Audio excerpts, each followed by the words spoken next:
Բարև ձեզ։ Պարոն Քիչոյանին, որ արժանիքի համար ընտրեցին Երևան քաղաքի դատարանի նախագահ, դատախազ հայրիկը, դատավոր եղբայրը, ընդ որում դուք բավականին ուշագրավ հանգամանքներում եք եղել, ընտրվել առհասարակ դատավոր։ Արժանիքների մասով նախ շնորհակալ եմ շնորհանքի համար։ Արժանիքների մասով կարծում եմ հստակ օրենսգիրքը նախատեսում է թե ինչ պայմանների առկայության։ Խնդրեմ ես հովին կանգնեք, արևը վառում է ձեր կադրն է։ Մեկ քնոր ջան, Լավ ասես, լավ։ Արժանիքների մասով նախ դատական օրենսգիր սահմանադրական օրենքում հստակ նշված են այն չափանիշները, որոնք նախատեսված են դատային նախագահի թեկնածուների համար։ Խոսքը 121-րդ հոդվածի մասն է դատական օրենսգիր սահմանադրական օրենքում, որտեղ կա որոշակի չափանիշներ, դրա գնահատմամբ բարձրագույն դատական խորհուրդը բաց քվեարկությամբ, բայց դեռ դատական նիստում որոշում է կայացնում թեկնածուին հանրապետության նախագահին առաջարկելու վերաբերյալ ձայների մեծամասնություն ստացած։ Թե բարձրագույն դատական խորհուրդը ինչ հանգամանքներով պայմանավորված նման որոշում կայացրել, իհարկե ձեր տնօրենի հետ ձեր կապերն են օգնել, որ դուք Երևան քաղաքի դատարանի նախագահ։ Բնականաբար հանգամանքը չի կարող հիմք հանդիսանալ նշված որոշման կայացման համար, ասացի Պարոն Սիմոնյանի հետ մտերմություն կա դեռևս այն ժամանակահատվածից, երբ որ պարոն Սիմոնյանը եւ ես ոչ ես դատավորը, ոչ պարոն Սիմոնյանը ԱԾՏ-տնօրեն 10 եւ ավել տարի մտերմություն։ Այսպես ասեմ, չեմ պատրաստվում որոշակի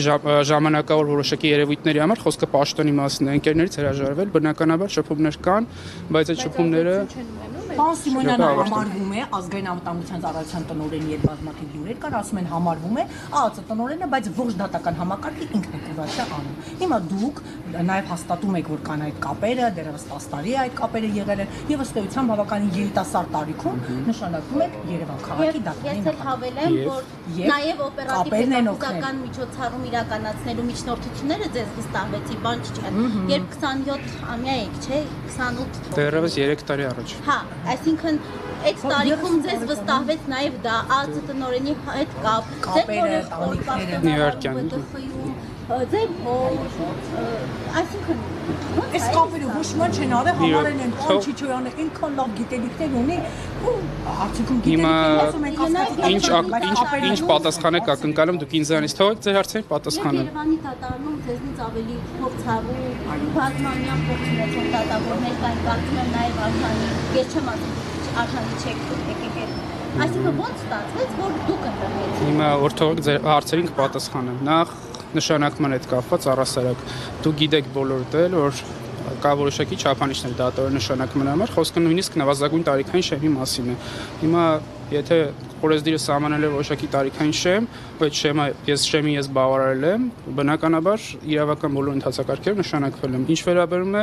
արժանիներին կամ ոչ արժանիներին, կրկին ասում եմ, որ որոշել է բարձրագույն դատական խորհուրդը, բնականաբար ձեր հարցերի հասցեատերը բարձրագույն դատական խորհուրդն է, ոչ թե ես, կոռեկտ չեմ համարում նաև մեկնաբանել վերջին խորհրդի գործողությունները։ Միջազգային կառույցները բոլորը գնահատական են տալիս, որ այսօր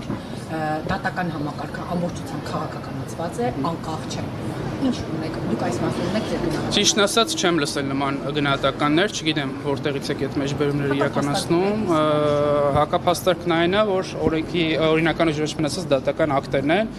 եթե նմանատիպ իհարկե գործեր եղել են մամուլի համար, որոնք որ կարող են ինչ-որ քաղաքական ենթատեքստեր ունենալ, այսպես ասած, բայց կոնկրետ գործերով իհարկե ես ձեզ մեղադրում էին Դավիթ Համբարձումյանին բանտ ուղարկելու համար, նրան այսպես ասած բանտ ուղարկող դատավորն եք եղել, նաև դուք այն դատավորն եք, որը ընդդիմադիրներին կալանքի միջնորդությունները քրքով մակագրել եք Մասիս Մելքոնյանին։ Ինչու եք այդ որ միջնորդությունը մակագրում ասում եք։ Օրինակ ես հիշում եմ Սրբազանների կալանքի միջնորդությունը Մասիս Մելքոնյանին։ Բայց նաև եղել է որ չի մակագրվել, չէ՞։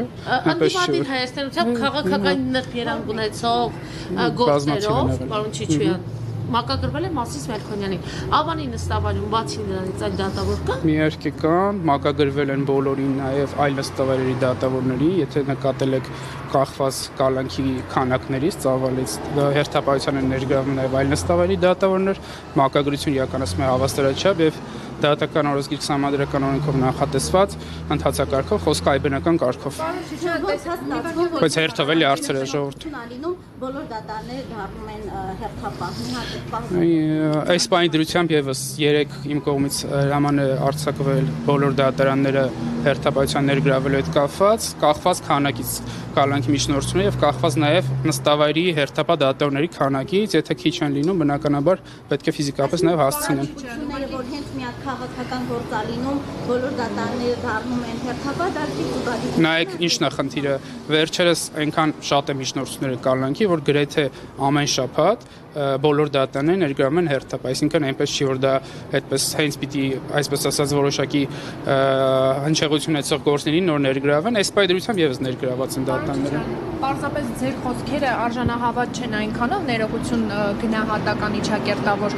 որովհետև աղմկահարույց գործերով ինչպես գործընկերներս նշեցին, կամ Կարեն Ֆարխոյանն է, կամ Մասիս Մելքոնյանն է, հարցը դրանում է կան ինչպես է ստացվում, որ ընդդիմադիր հայացքներ ունեցող անձանց կալանքի միջնորդությունը կամ Կարեն Ֆարխոյանն է քննում, կամ Մասիս Մելքոնյան, դուք նշում եք այլ անձանց էլ է մակագրվում, քանի որ կալանքները շատ են, բայց աղմկահարույց գործերով այս երկու դատավորներն են։ Ես չեմ կիսում ձեր կարծիքի իհարկե, ձեր դիրքորոշումը, նախ չգիտեմ աղմկահարույց ինչ չափանիշով է գնահատում, որն է աղմկահարույց, որը չէ, եթե օրինակ, չգիտեմ, մամուլով շատ է խոսում, դա աղմկահարույց է, քիչ խոսվող, մի րոպե էլի, եթե պիտի հարցը չլսեք, էլ չպատասխանեմ ձեր հարցերին։ Բայց նման երկի երևույթ չկա բացարձակապես, բոլորն է մակագրվում է, բոլորն է լսում են, որոշները մերժվում են, որոշները բավարարվում են, այնպես չի որ միայն որոշակի խումբ դատավորներին է նման միջնորդներ մակագրվում, դրանք այդ կարգերը բոլորը պահվում են իրականում։ Աղմկահարույցը նրանով է, որ մասնավորապես փաստաբանները նշում են, որ մեղադրանքները, որոնք առաջադրվում են քննչական կոմիտեի կողմից եւ այնուհետեւ կալանքի են տարվում քաղաքացիները, արդեն դատարանում ուսում են փուլ գալ այդ գործերը։ Մեկին վերաբերվում էր ահաբեկչություն, այդ ահաբեկչության հոդվածի տակ ինչեր էին դրել, դրանք իրականությանը չի համապատասխանում։ Ձայնագրությունն է մոնտաժված։ Քանի որ դուք լրագրող եք, ես դատավոր, ես որպես դատավոր այդ հարցերին կարող եմ միայն պատասխան տալ կոնկրետ դատական ակտերից, գործի փուլ գալը ձեր ասած ձեր շակերտներում փուլ գալը կարող է բացարձակապես լինել, երբ որ գործով արդարացման դատավճիռ կայացվի։ Դրանով պայմանավորված ես բնականաբար չեմ կարող կիսել ձեր կարծիքը, որովհետև գործը չի կարող փուլ գալ, գործը կարող է արդարանալ, գործով մեղադրանքը ներկայացված կարող է չհաստատվել անձը արդարանել կամ հաստատվել դատապարտվել։